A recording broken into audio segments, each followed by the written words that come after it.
All right. Welcome to 0 to 60. I am your host, Matt McChesney, as always, and we are rolling here on a rainy Thursday morning in the Mile High City. We've got a great show for you today. My man, Vic Lombardi, the Lakers daddy and the voice of the Denver Nuggets, is going to join us here on 0 to 60. Vic is one of my homeboys from the old Altitude days, a great friend of mine. We used to do Big and Little all the time. He's wrapping up his show right now over on Altitude Sports Radio. And he's going to join us here for a good 20, 25 minutes to talk about the NBA playoffs, the Broncos, the Nuggets owning the Lakers and the series coming up. But remember that this show is always brought to you by our good friends at Bet Online. They do a great job of supporting us. So we got to pay the bills, and let's do it. It is the summer, and it is time for you to get your bets in on golf, on baseball, but especially the NBA playoffs and the NHL playoffs. The Avs and the Nuggets are both killing it right now, and they both have the MVPs, the Hart winner and McKinnon, and then the MVP again, third time for Nikola. So look, there's a lot of eyes on the city of Denver right now. I saw a graphic the other day where they ranked the 25 current franchises that are at the top of their games in all four sports, and the Nugs and the Avs were both on that list. So that's pretty cool to see. If you're going to do some bets this weekend, the playoffs start on Saturday. If you've been betting the playing games, make sure you use Bet Online. They have the best source of all your stats, your wagering news. I get my weather from that site, so that's pretty cool. They do a great job. They support the show. We support them back. Bet Online, it's where the game starts. Use the promo code BLEAV. That's BLEAV, and they'll give you a 50% bonus on your first deposit. And they are the shit. They do a great job of supporting us, and we got to make sure we pay the bills and give them the love they deserve. So, look, to say the least, we have a lot to talk about here today. The comments, roll them in. Remember, super chats and subs are open on both on both Twitch and on YouTube. Subscribe and like. I was up all night last night with writhing in pain, so I'm a little slow this morning, but I'm trying my best. So we'll get this rolling here. Vic will come on when he gets off of his show here shortly. We'll start talking about your Denver Nuggets and get his opinion. Having Vic Lombardi on the show this morning is going to be pretty fucking cool. Also, right off the bat, yes, Man Bun Matt is true. 300 Nursky, it's what it is.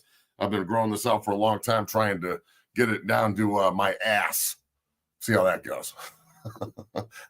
Another one here. Leafs going all the way in Game 4. Now that's hockey talk, and dog, I'll watch the Avs, but I'm the wrong guy to talk to about hockey. That's just ain't my bag, homie. So look, let's just get into this right off the bat. We'll wait for Vic to come on.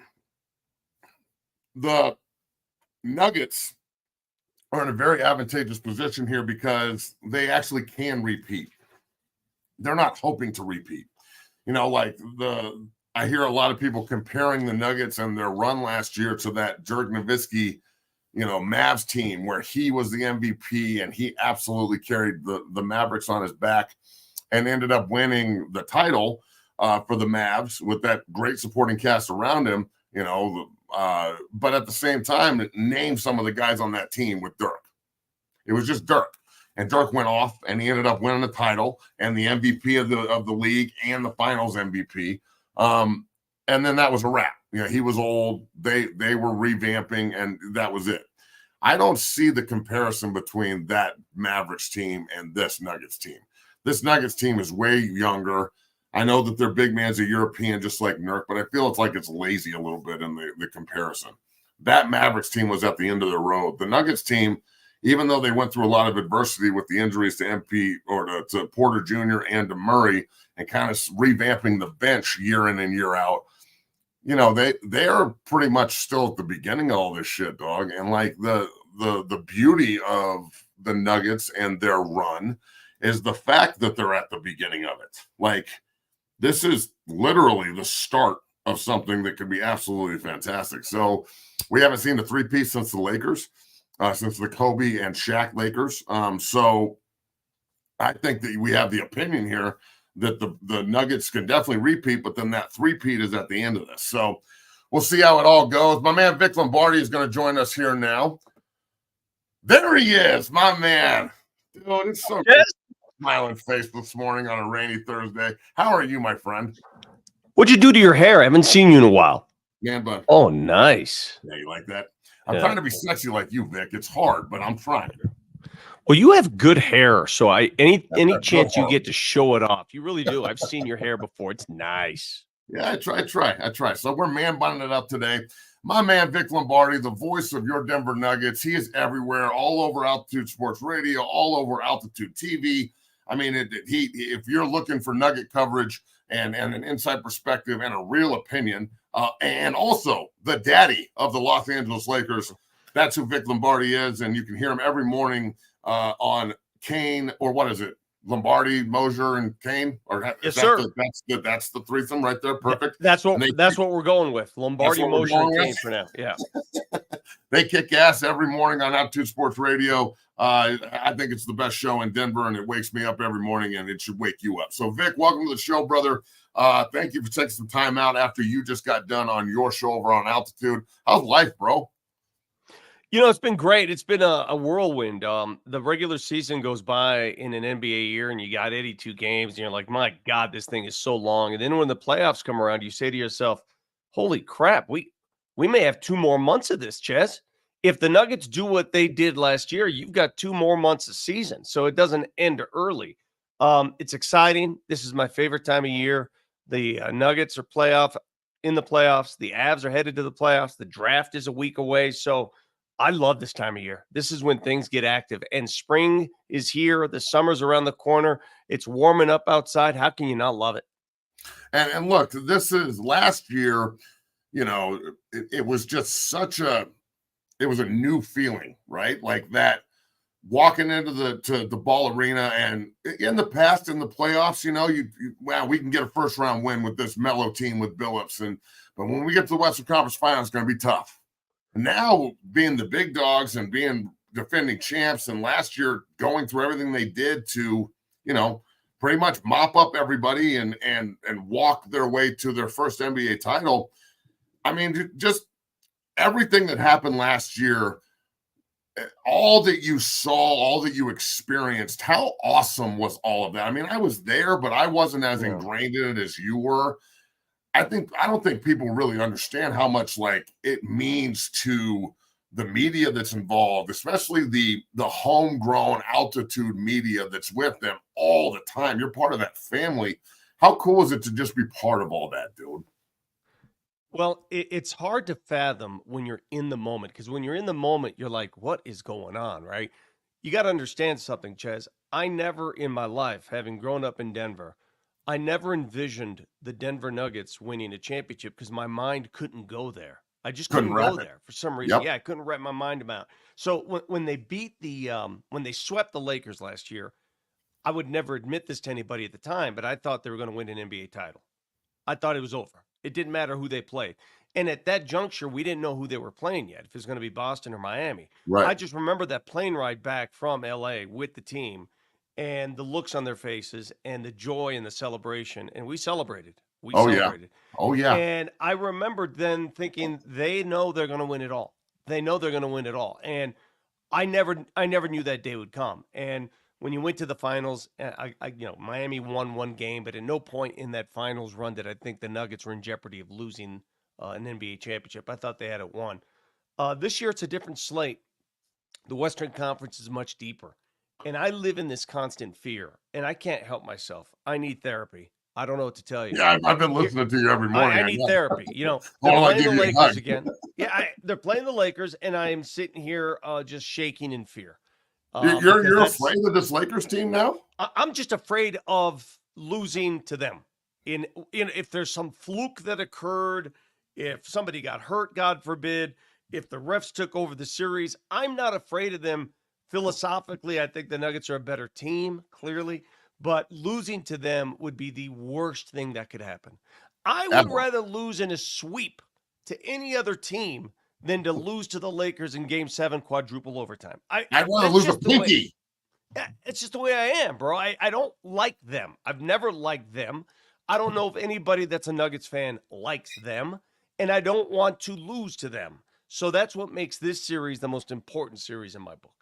And look, the Laker-Nugget rivalry is real. I know it's been one-sided for a long time, and it's no longer like that. But it was really a hatred-driven rivalry for Nugget fans and homegrown guys like you and I. but it was kind of like everybody's rivals the Lakers, right? Everybody wants that to chase them. Well, now they've acknowledged that it's real. You know, their head coach Ham is talking shit hard. Yeah. Brother, you have a lot to do with this. I mean, your mouthpiece last year was running and it was awesome. Do you take a lot of pride in the fact that you stirred that fucking pot? You pissed off King James, and like they're so angry. Like you should get the award for pissing everybody off to the point where they're so angry they can't even focus, bro. I was so proud of you. I appreciate it, but I didn't do it like thinking that it would stir the pot or I know that's why LeBron James to send an Instagram note a day later. I didn't realize it would get to that point. It was just me having fun in the community, my community, my people, right? My people in Denver. We're on a parade. We're having a good time. Let's rub it in a little bit because I like to talk shit after the fact and never before.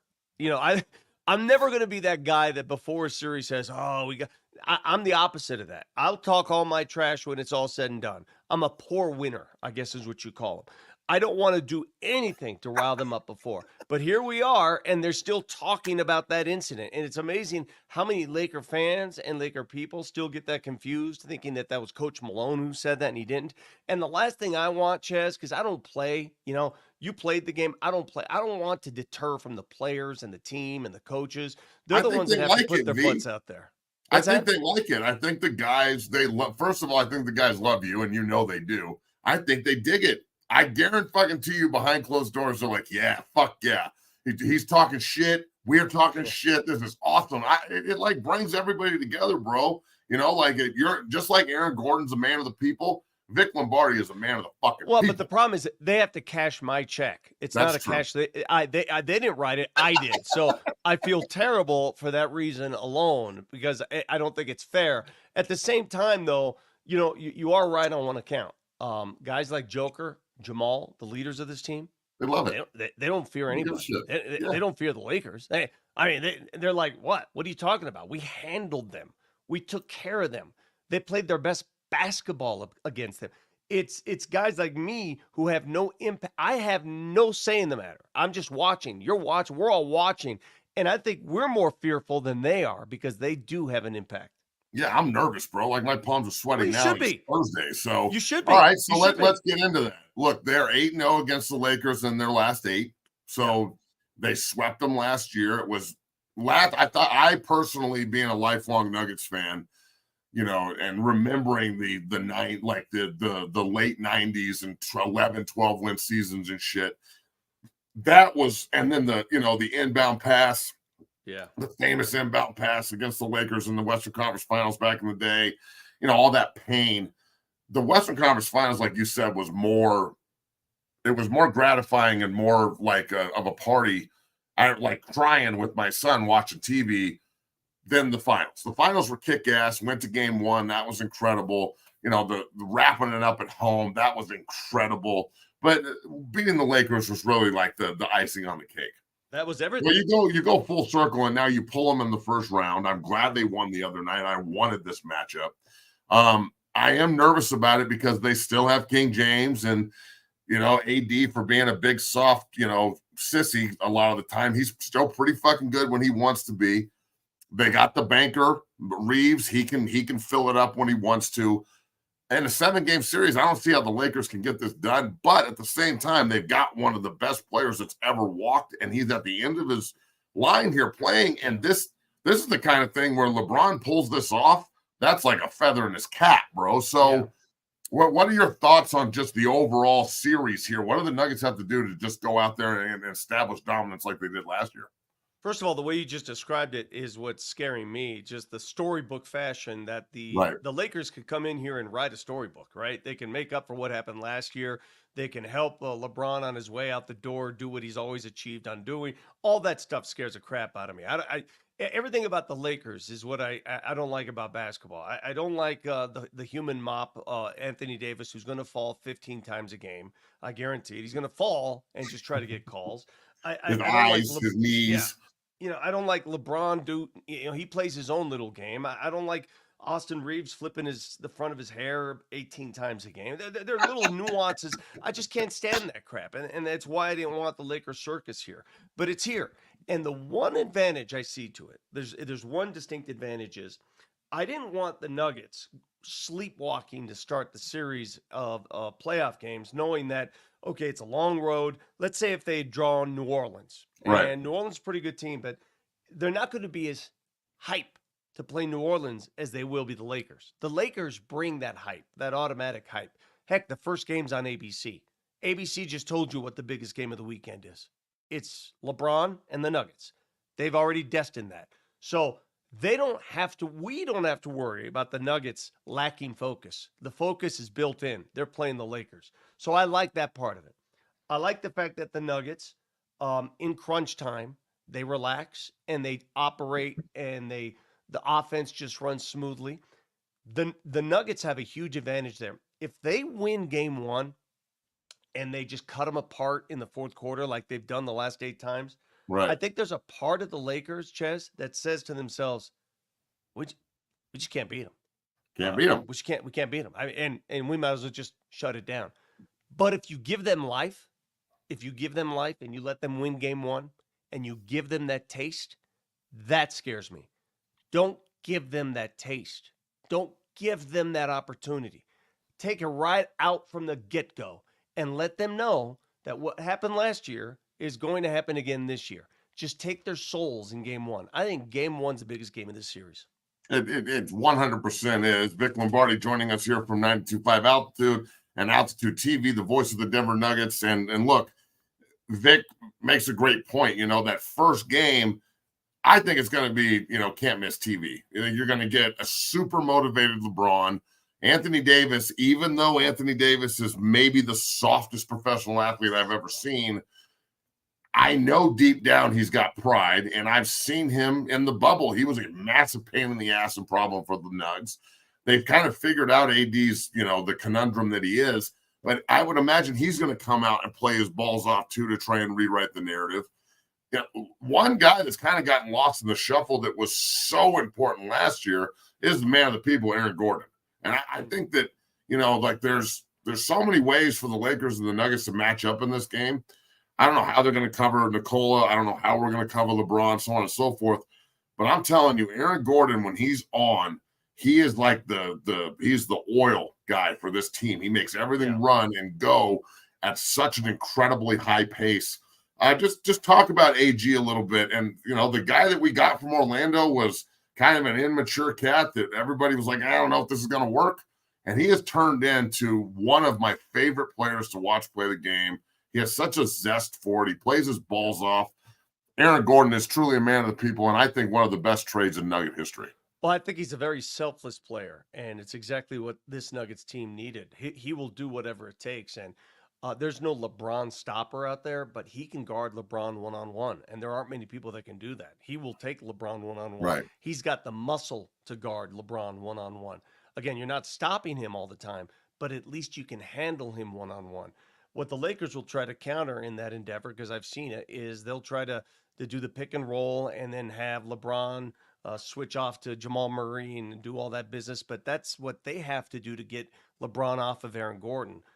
They don't want that matchup because Aaron Gordon can handle him for the most part. I think Aaron can do so many things. And what's going to be very crucial in this series and the playoffs, you saw it last year.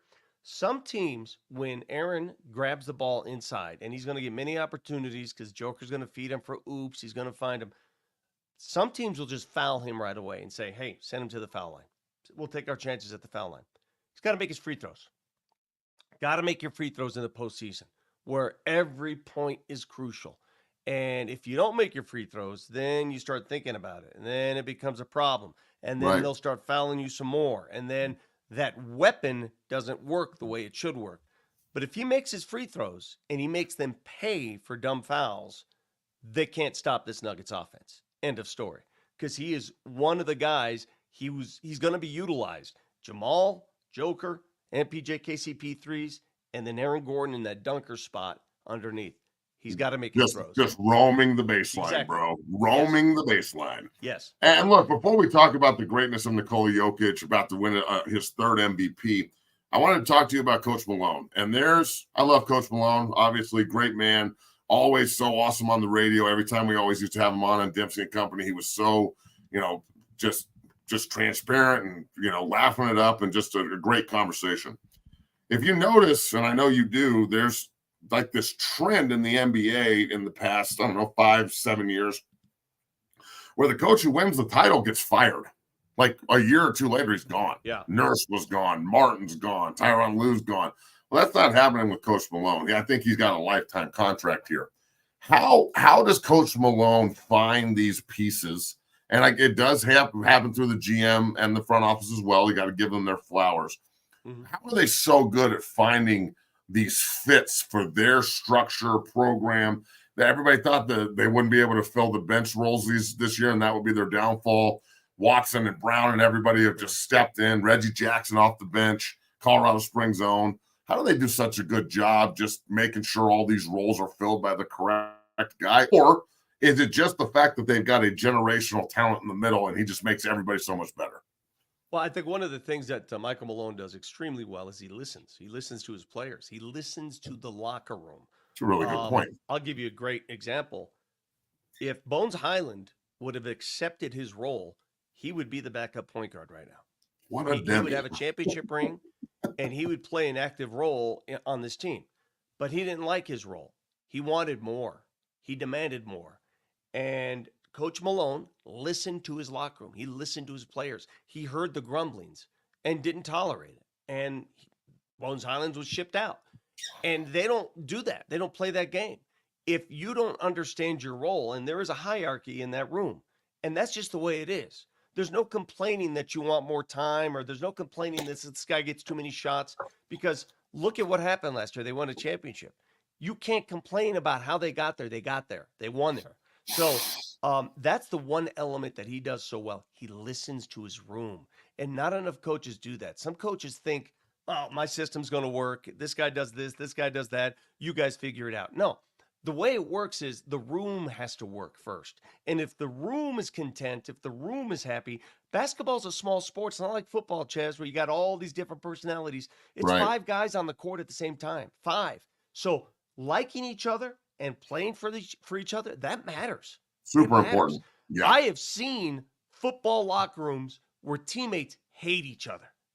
But it's a football game. It's a lot different. You can't play that way in the NBA, man. You could see it on the court. If you don't accept your role, it will show on the court. This team, it's as good as it's been when it comes to accepting roles. Everybody, make sure you go on YouTube and Twitch, like and subscribe. The Super Chats and the subs are open on both. We appreciate everybody getting involved. The great Vic Lombardi joining us here on 0 to 60. Make sure you check out Vic on 92.5 every morning. And then also, on Altitude TV, every night watching the Nuggets. Obviously, the national broadcast on Saturday night. Vic will be there covering, and I can't wait to get your opinions and your breakdown on everything. Last one we got for you here before I got a couple football questions for you, primarily the Colorado Buffaloes. Nikola Jokic, he's going on his 3rd MVP. Last year, I know that everybody, I think he got robbed. He had 29 triple doubles. Embiid had 2.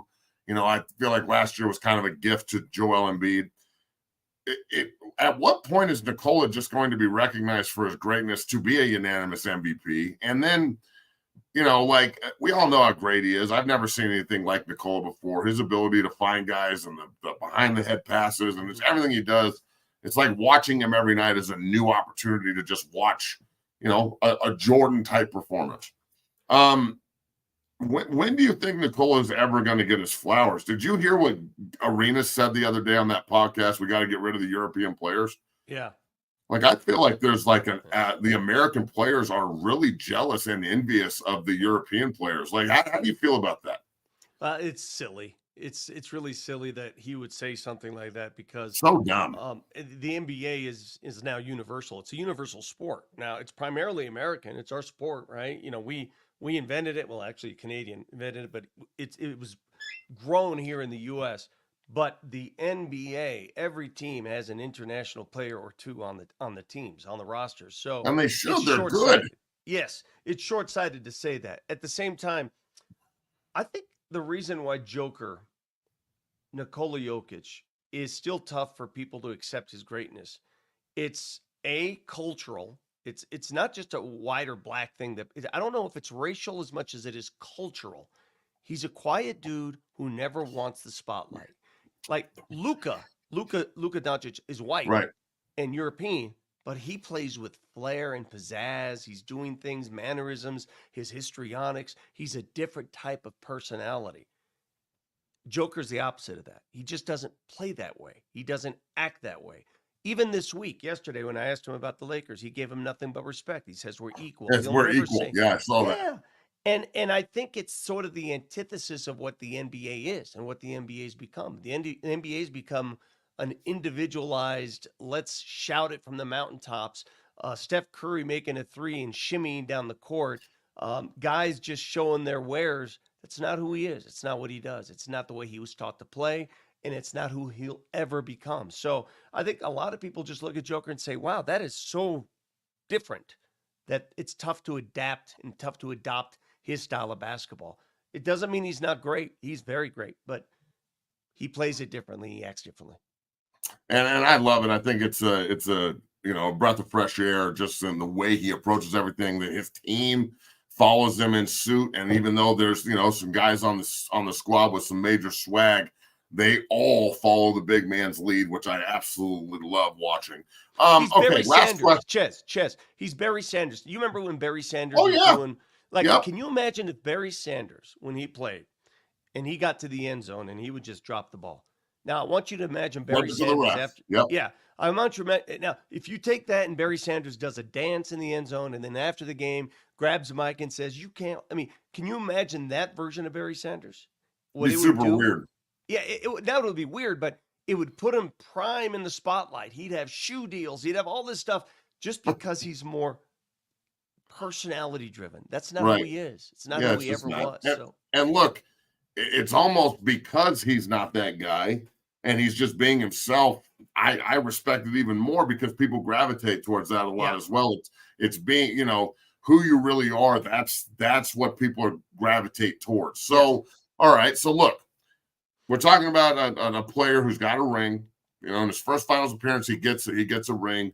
In the years before, I think the Nuggets even had a longer window, but missing Murray and MPJ for those 2-3 seasons, that was pretty rough. Obviously, it hardened 15 though, because I'm telling you, he got tough as nails through that whole experience, knowing that he can carry them. But when they come back, we all talked about this. I remember talking to you about this at length. Like when they all come back, it's over, and it was. Now they have the ability to go repeat this year, and I know I shouldn't look ahead, but man, that three-peat is out there, and it's the team's going to remain together. Everybody's going to be under contract. The repeat is the first. I do think that they will get it done, although you did say the Western Conference is much deeper. yeah, Boston is no joke. It's a harder road this year. But if any team can do it in the last couple of years, with teams not being able to stay together, the Warriors didn't repeat. They couldn't pull it off. You think the Nugs have what it takes to go down that road, having everybody on contract and a great head coach? Like, I know it's putting the cart before the horse, but it's in the back of the old big guy's brain. Well, it's always going to be there when you're the architect of a team. I'm sure the GM, the ownership group, they look at it as a 3, 4, 5 year window. So it's hard for me to look past just this series. But I'll tell you, even when it's the off season, the only starter that is questionable to return would be KCP because he has a player option on his contract, and he may decide, forget this. I'm going to go try and get a long-term deal, and you got to play the game. Or he may say, I like it here. I'll stick with what you're paying me for one more year, and then we'll run it back. So Right. there is one player who may not be back. I'm not saying it's a definite, but it's not rinse and repeat by any means. But there's so much season yet to play, man. There's so many questions to be answered. You win a second championship. It hasn't been done since the Warriors did it 17, 18. And you're talking about legacy stuff, dynasty stuff. Then maybe it's much easier for him to stay because he wants to be a part of that. Absolutely right. From 5280, Ivan, Jokic is on a mission to party in Vegas again. Shit, yeah, we're on a mission to watch him party in Vegas again. That was awesome last year. They definitely had a good time. All right, so Vic Lombardi joining us here on the show, 0 to 60. We'll get you out of here after the last round of questions here, and we'll switch to a little bit of football talk. Look, the transfer portal and NIL is nuts. All right, we've known it's crazy. It is absolutely at the height of its insanity right now. I had, Coach Sanford and I, who's part of the Altitude family over there, we're about to start doing football camps. And we've got them coming up in May. And Mike and I have known each other forever. And we had like a 30-minute conversation about just how glad we are that we played in the era we played in, even though we'd be making pretty good money right now as players, right? Like I had a tackle yesterday, a kid from CU that went to the transfer portal who's got teams offer him like $200,000 plus to go play 1 year for him. So that's where we're at. That said, give me your opinion on what's going on in Boulder, the amount of guys that have left. You lost McClain, they lost McCaskill. Is this just like we just have to trust the process with Coach Prime and smile? Or is there some red flags here, bro? Like, give me your opinion on that before we just dive into the nitty gritty. Well, let me start with what Prime has brought to Boulder. He's Right. brought the spotlight. He's brought the magnifying glass. He's brought the attention to the lust of football back. I would never, ever be critical of what he's done to that program in terms of, hey, we're back. CU football's back. There's something. Here's what the whole college game, and not just football, but basketball. Here's the problem I'm having with it, Ches. When you turn on a television or you go to school and you turn on any sporting event and you see somebody's name on the back of that jersey.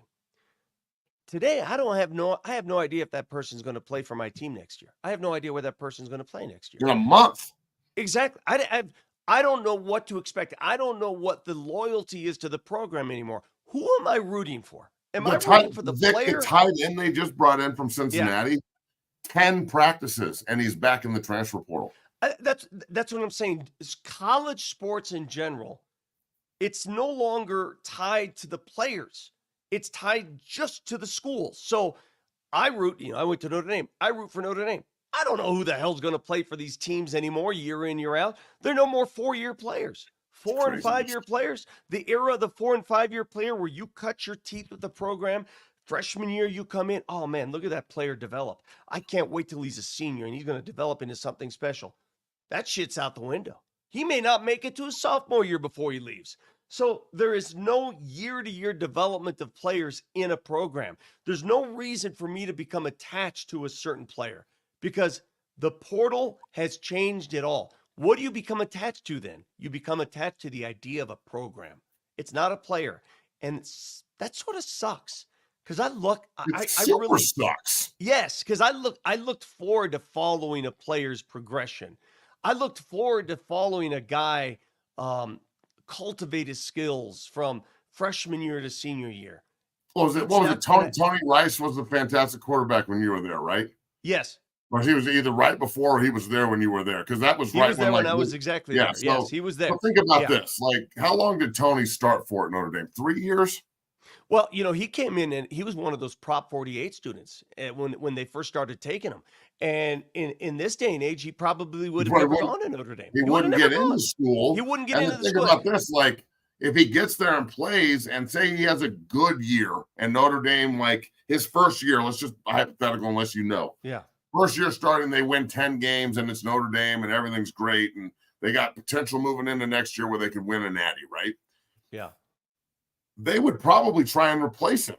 Be like, well, he doesn't fit the pocket presence that we want, and maybe he should go to a different school where they can suit him. They're not going to try and build around that kid. They're trying to try and be like, oh, well, he's the reason we're not winning when he's probably the reason they are winning. There's no more development. Consider this: 1991 Federal Express Orange Bowl. I attended. On that field, the Notre Dame side and the CU side. Do you realize how many NFL players came from those two teams on that particular day? Do you realize how many NFL players? So let me ask you this. It's 1991. You're a coach at CU. You got loads of talent. You got dudes just look. How many of those secondary players who are waiting to play, who are talented as hell, move on the year before because they know they're not going to get a chance to play as much as they want to. They're just, let's go to the portal because I ain't got my time. So teams would change, dynasties. I don't know if the CU would have won a national championship if the portal existed. Everybody would have left. That's what I'm saying. Honest to God. I know that Notre Dame team wouldn't have been the same. Ricky Waters was barely getting playing time at times. Reggie Brooks, Ricky Waters, you had a backfield that was so deep. Two of those dudes would have said, screw this. I ain't going to share my carries with these other guys. I'm going to another place to play. So that's the kind of stuff that changes with the portal. And I don't know if I like that. I don't know if I like it either. The 5280, Ivan getting back into it. The McCaskill transfer is kind of concerning. Didn't see that coming. The Welsh kid made the dude fold. Now, that Welsh kid came in as a freshman, as an early enrollee, and really tore it up. That's true, but there's more than one running back on the roster. So this is it's not just in Boulder. This is happening everywhere. I'm meeting with the offensive line coach from Oklahoma, Bill Beatenbaugh, next week when he comes into town to recruit. And we're sitting down. He's going to be on the podcast. I can't wait for that. I got Coach Walters from Purdue on next Tuesday. We're going to talk to him about all this. Great Grandview Wolf who played at CU and great defense coordinator who was first year at Purdue last year. Everybody, it's no longer development and how we can. I just got this kid that's going to turn into a fucking star. He can't play right now, but he's going to be a star down the road if he just develops. Now it's like every kid is just, it's all mercenaryville. How much money are you going to pay me? Even the walk-ons, Vic. Like, I've got college coaches telling me we've got walk-ons that walk in and go, I'm not gonna take a full ride scholarship to, let's say, like Northeastern, where Coach Shiverini just got the job. We'll just stay in that area. I'm not going to take a full ride there because Oklahoma State wants me to walk on. But instead of just walking on and being thankful for your opportunity and going to earn it, they walk in and go, okay, so how are you going to NIL scholarship me even though I'm a walk-on? Like, how are you going to get me NIL money? And, bro, I don't know how this can sustain. I don't know how this can continue without agents, without money managers, without a union. Like, at some point, there's got to be a break. What I want to know is, how difficult is it to be an assistant coach in college football today? I don't think they like it at all. I think I would hate it because forget coaching. Coaching is secondary. Coaching, man, you can't wait for those 2 hours on the field every day. It's like, you hear what Chip Kelly said? Not to cut you off, did you hear what Chip said at the spring game? He just wanted to coach. Yeah, he's like, I didn't want to do all the CEO bullshit. It was terrible. I hated it. I just wanted to go be a coach. For assistants, though, bro, you're a secondary coach or an assistant line coach. All you're doing every day is making phone calls to people, kids all over the country who may not like their current situations and they want to get the portal. And there's so much of that administrative work done now because how do you think these kids move? Why do you think they move? Why do somebody's got to come up with, I like this kid from Miami of Ohio, and here's how much it's going to cost. There's so much tampering going on, Vic.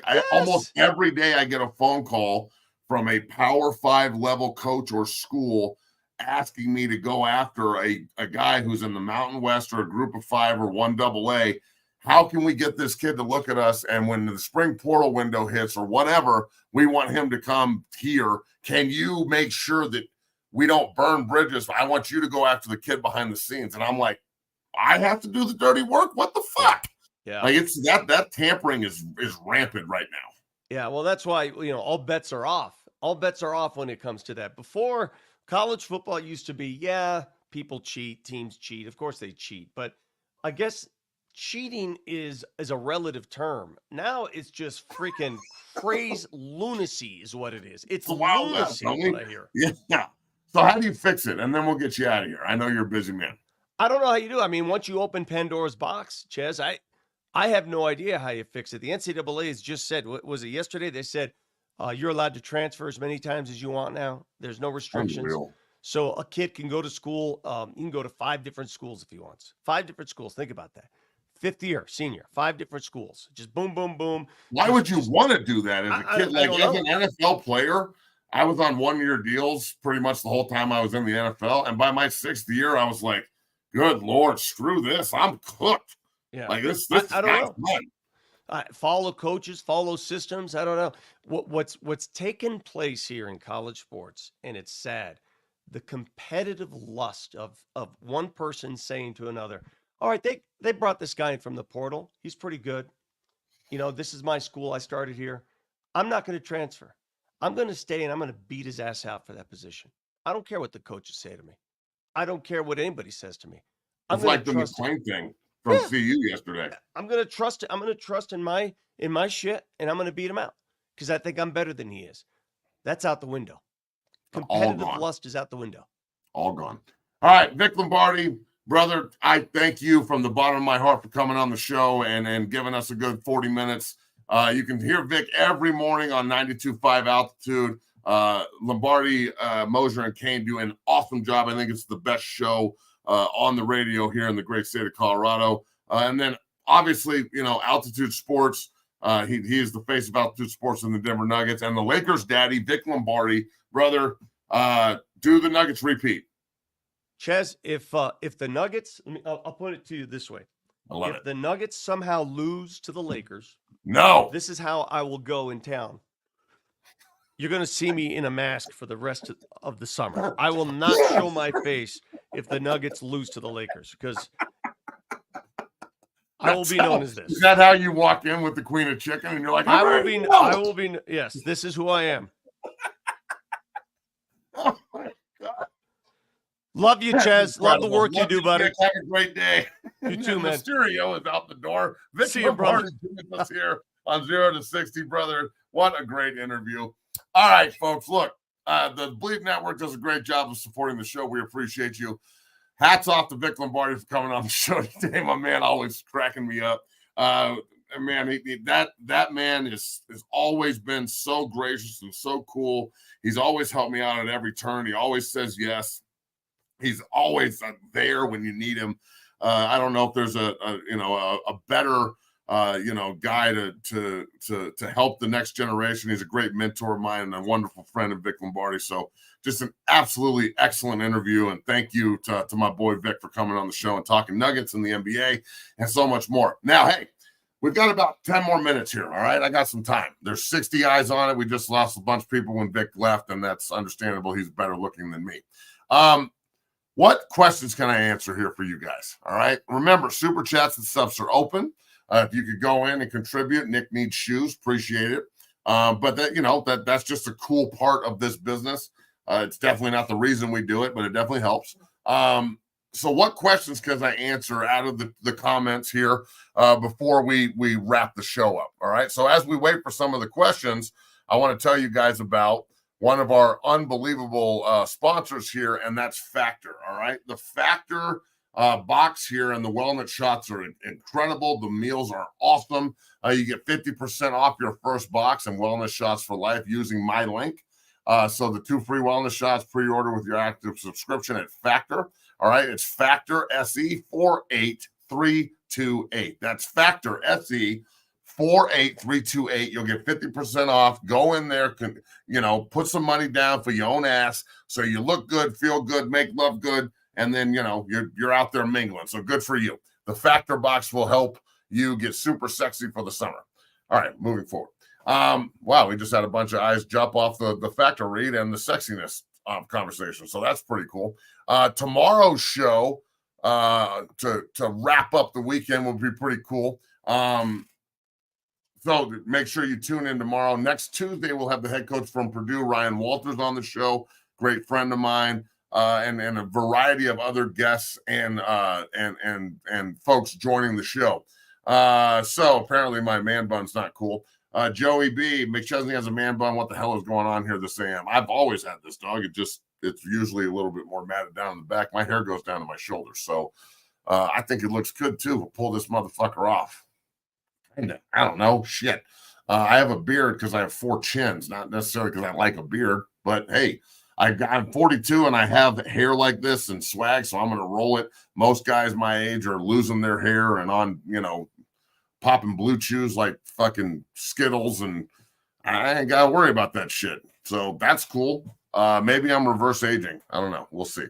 All right. Next question from FPSD. How do you bring in players that are willing to be on the second and third team? You don't bring them in, you recruit them. You recruit high school kids and develop them the way that you're supposed to build a team.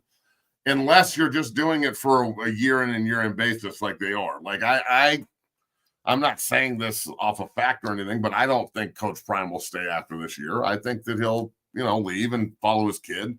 And that's cool. I'd probably do the same thing. I mean, my son's going to Mount Vista to play football, and I'm going to Mount Vista to coach. Like, I want to be around my son. He wants to be around his son. I would not be surprised at all. And I know that this is a major conspiracy theory, but I don't know, maybe Bishop will clip this and post it. I wouldn't be surprised at all if you see Coach Prime especially when Dallas underachieves, as the next coach of the Dallas Cowboys when Shedeur gets drafted there and they manipulate the draft to make sure he does, trade up and make sure that happens. Shedeur's the Cowboys quarterback moving forward, and Deion Sanders steps in and he's your head coach. I know that sounds a little crazy, but you know what? It's something that could probably happen, even though it's a little nuts. But hey, you never know, bro. I never thought that Coach Prime would be the head coach of the University of Colorado. And, I remember the conversation with Rick George and Klatt and Bloom. We're all in this big conference call. And it was about 3 weeks before they hired him. And, his name was getting thrown around with like Bronco Mendenhall and some of these other cats. And it was like, look, everybody, I remember saying this distinctly, please go for greatness. Don't go for comfort. Let's not try and be like conservative here and just go after somebody that's going to fucking sign the checks correctly. Let's go after somebody that's great, that can actually turn the tide, that gets multiple eyes on the university. Coach Prime's got a lot to do as a head coach from a winning perspective and maximizing that part. But if you're just talking about swag and greatness and the ability to promote yourself and everything else he brings to the table, on top of being a great coach, I think that's really the reason why you would want to come here as a kid. So, I mean, we'll see. We'll see what happens. But, man, I don't know if you can go find guys to bring in. They need to recruit them by going to the high schools, especially in the state of Colorado, and bagging these kids. I mean, let's be real. I'm just going to go to the old Duder's phone here, all right, and I'm going to talk about some of these cats that are in the room that all should be Colorado Buffaloes moving forward, okay? So I sent this yesterday to the recruiting director, who actually is an ex-Buff, one of the strength guys down at LSU, all right? And I was like, okay, Brett Coolidge, who goes to IMG, played next to Jordan Seaton. I don't know how much CU's actually going after him, but he did play next to Jordan last year, and it would be very smart to go after that kid. He's an NFL player. He's a fucking animal. He's only going to be a junior, all right? Brett Coolidge is number one. Davis Moon, my son Nick, are both going to be freshmen. They're both huge, really athletic, have both been on multiple recruiting trips up there. You need to make sure you start getting on these guys, bag them. They're going to get offered early. They're on the same kind of trek that Breck is on. Nate Cheschin, the next great tackle out of Fossil Ridge, or Cheschin, excuse me, Ceschin. I'm really bad with people's names. But Trey Zoom, the starting left tackle at Texas A&M, went to Fossil Ridge. Gage Genther, who just early enrolled at Tennessee, another 6'6", 300-pound tackle from Fossil Ridge, went to Tennessee. And now Big Nate's up. He's the next one. He's going to be a senior. That's the kind of kid you want to bring in, early enroll, develop the shit out of him. And then you've got a homegrown kid that you can fall back on, not just tell him to go to the transfer portal. Zane DeZuzo, the big 6'6" defensive lineman, if you go on social media and watch this kid, he's really figuring it out. He's got multiple offers, Washington State amongst others. He's huge. He's athletic. He plays tight end. He could also be a great offensive lineman, in my opinion, just because of his fluid motion and how big he is. But he's a great defensive prospect. Not letting that kid leave. That would be conducive. Deacon Schmidt, the big 2B junior at Windsor, who is literally a fucking wall of a human. He wins all of his reps. I understand that we don't have a ton of defensive linemen in Colorado that can push him, but we got some dudes, including Zane. I mean, Deacon is a future pro, a guy who you do not want to let out of the state. Nebraska's all over his ass right now. He's got multiple offers going into his junior year. Big Tom, all right? Big Tom Green over at Lutheran. Tom's lost 30 pounds since he came in here. His bench has gone through the roof. He is absolutely killing it. He's gotten better and better and better each day. He's going to be an offensive or defensive lineman. Not letting his big ass out of the state is going to be huge. Tanner Gray, the big defensive end. That kid is an absolute stud of a fucking player. All right. Now, look, you want to talk about a guy who can absolutely get it, all right? He is a monster, and he's got all of the tangible things you're looking for, all right? He's a small town kid from Wellington out in eastern Colorado. He's here at 5 a.m. all the time. That means he's got to wake up like at 3 o'clock in the morning to get here. He's got multiple offers as well. He's only going to be a junior. He plays quarterback for them, but also is a great defensive prospect, and that's where he'll end up. I was posting a bunch on him yesterday as well. He's got great hands and hips. Those are just a handful of guys. Reese Russell, the outstanding offensive lineman at Valor, okay, who just happens to be Matt Russell's son. And Matt Russell won the Buckus at Colorado. Matt's one of my best friends. His son is in my program. I'm a Buff. They don't even talk to this kid. He's at A&M this weekend with Trey Zune. Watching them, not in Boulder. That is what I'm talking about. If you want to, I'm not hating. These are facts. I'm not trying to piss off all the fucking cronies that only like CU because Coach Prime is the coach there. Come on, man. I mean, let's be real. You got to build your team with these homegrown Colorado kids. You can't just leave them on the fucking outside because you're going to end up playing them. Don't tell me we can't. I'm going to do this weekend. I'm going to put together an all-time 6-0 team, all the guys that have come out of here in the last 10 years. And it's like a fucking all-star team, bro. Tons of NFL talent. That's not even including all the other freaks that are in the NFL that weren't from this room. If anybody knows the name Chad Muma went to fucking Legend right down the street, all right?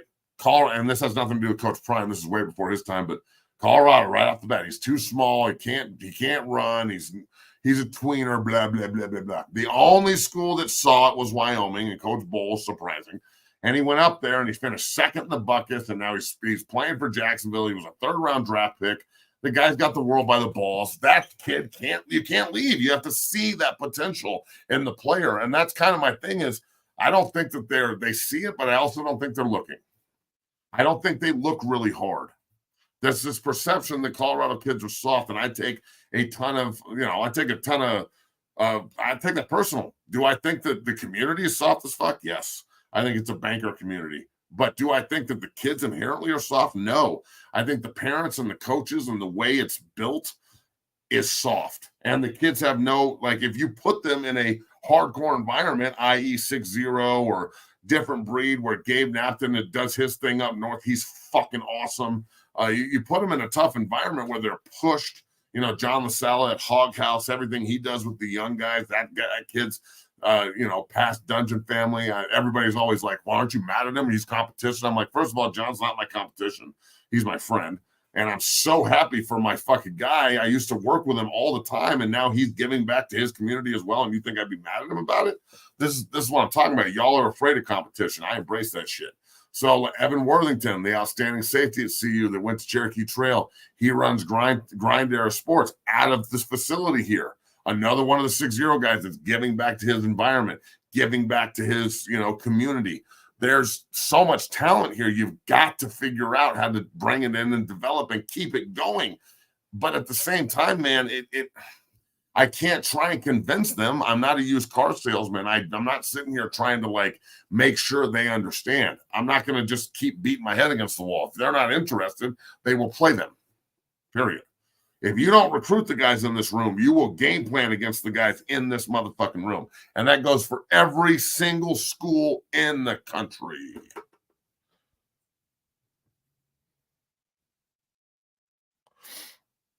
Let's see here.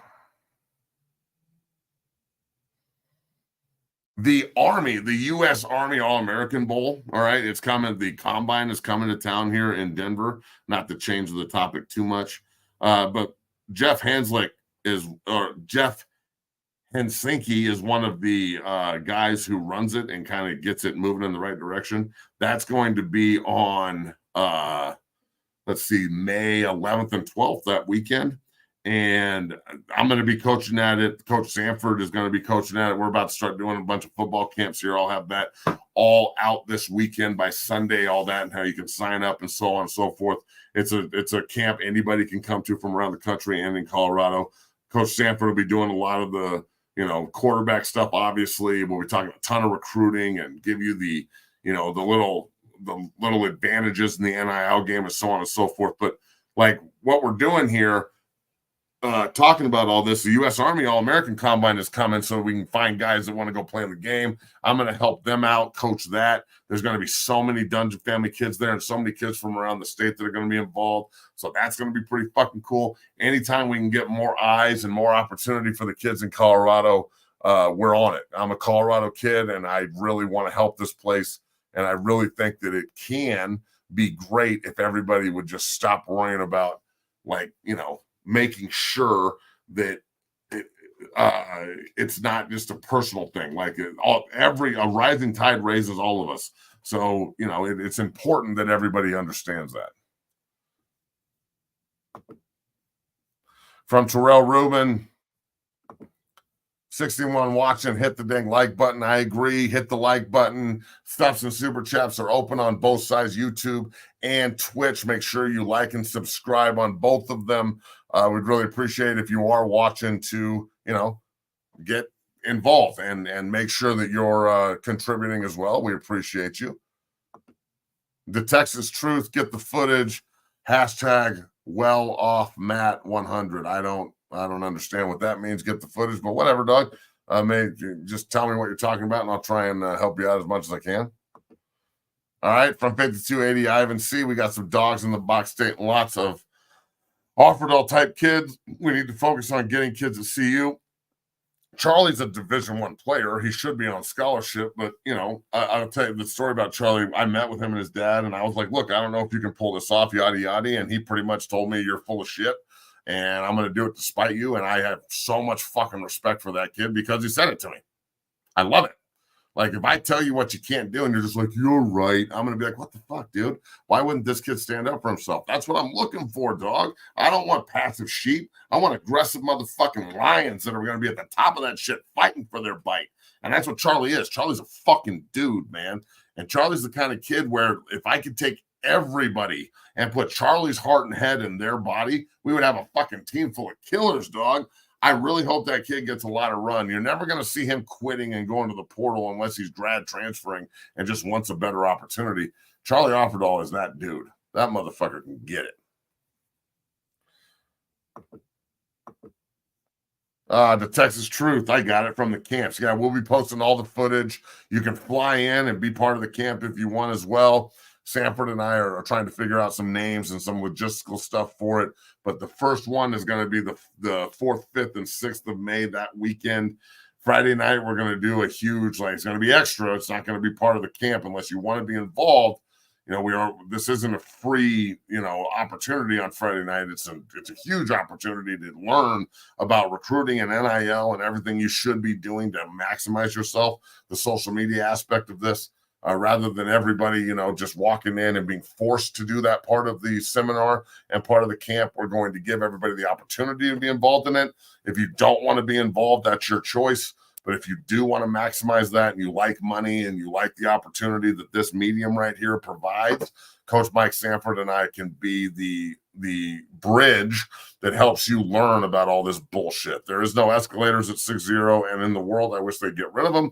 It's a false sense of, achievement, in my opinion. I understand that you don't know what I'm talking about. What I'm saying is, in the college football recruiting or development game, it's either you're taking the stairs with me or the escalator is going to drag your fat ass up the stairs, and it's not going to be good because you think that the floor moves for you. And in actuality, you got to fucking walk. You got to walk the bridge. You got to walk the stairs. It's very important that you listen. So it is what it is. From Ben Fuse, what are your thoughts on the reasons Alton transferred?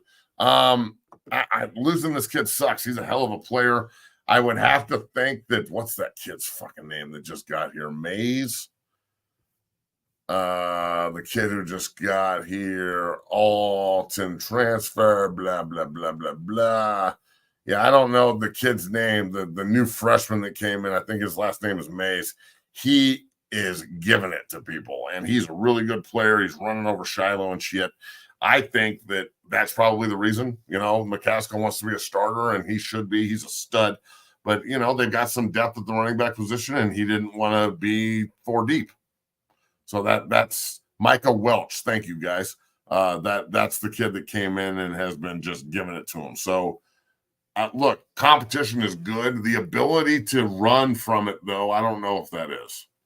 I talked about this at length on Coach JB's show. We talk about it on this show all the time. I talk about it with my guys in here all the fucking time. Adversity and the ability to overcome it. All right. That is a gift.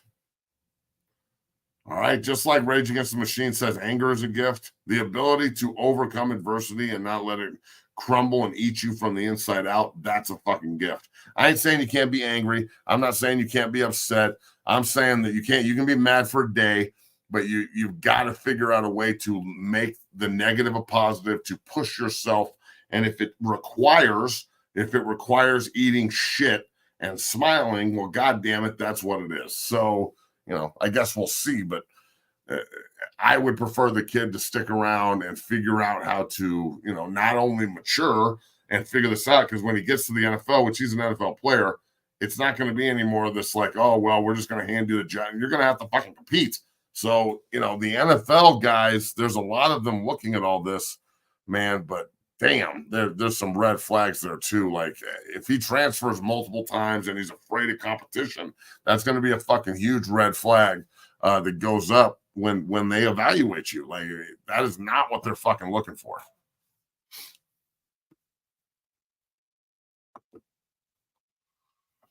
From Ben Fuse again, remember super chats and subs are open, so make sure you get in on all that. Can you give some insight on the defensive line room? Coach Sapp being there is huge. I think he brings a lot of energy, a lot of intensity. Coach Lewis, Damian Lewis comes in to be his assistant, who also played at the U.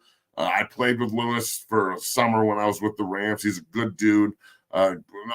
Decent player. Wasn't great by any means, but it's definitely not Warren Sapp. No one is. But a good pro for a long time. He's also helping. But there's a lot of guys that they're bringing in to help.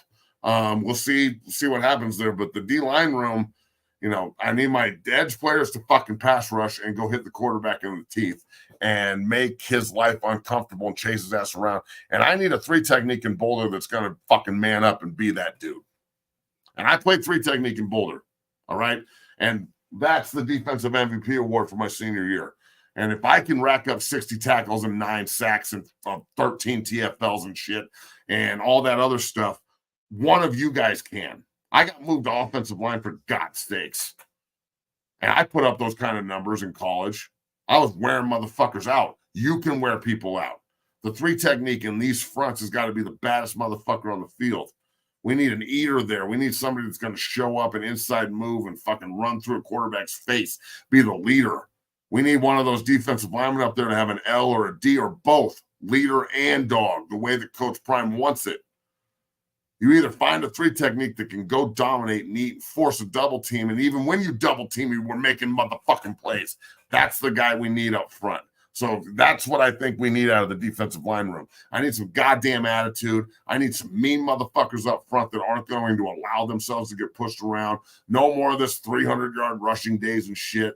I know you're going to have some bad days where they run the ball on you, especially in these zone read formations where the quarterback gets so much run. You're going to give up some rushing yards. But damn it, on 3rd down when it's nut cutting time, on 4th down when you need it to fucking win, the defensive line needs to step up and do their fucking jobs, period.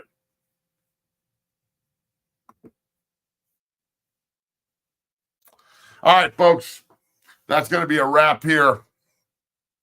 We really appreciate everybody from Boom Shakalaka. Alphabet embodies that. I cannot pronounce that fucking name. You're setting me up for failure here. But yeah, that I've actually heard that this kid really gets it and really plays his balls off. So good. Then that'll push Cooks, and we'll have a little bit of fucking competition in the middle, unless somebody wants to transfer or some shit. So we'll see. From Cap 93, good show, brother. Keep doing your thing, dog. Appreciate you, bro. Thank you very much for being part of it. Look, folks, go check out Factor. All right, we'll throw it up one more time, just so you can see it. Throw up, goddamn fucking computer, one goddamn button. The Factor sponsorship here over on Twitch. But you can go on Factor, check it out, get 50% off your first box. Factor SE48328, and you get 50% off your first box. And then remember, the show is brought to you by our incredibly good friends at Bet Online. They do a great job of supporting us. Today's a long one, but you know what? We had a lot to talk about. Huge thanks to my man Vic Lombardi for coming on the show today and talking about the Nugs. They kick off their opening round playoff series with the hated Lakers on Saturday night. Big thanks to everybody behind the scenes. Bree Masis will actually be going to the game on Saturday, so Monday we'll get her insight about everything that's going on there. Folks, have a great weekend, or have a great Thursday. We'll be back tomorrow morning on Coach JB's show at 8 a.m., and then I will be back at 10 a.m. Talking that shit here on 0 to 60, and we get you there quick. Have yourself a great day, folks.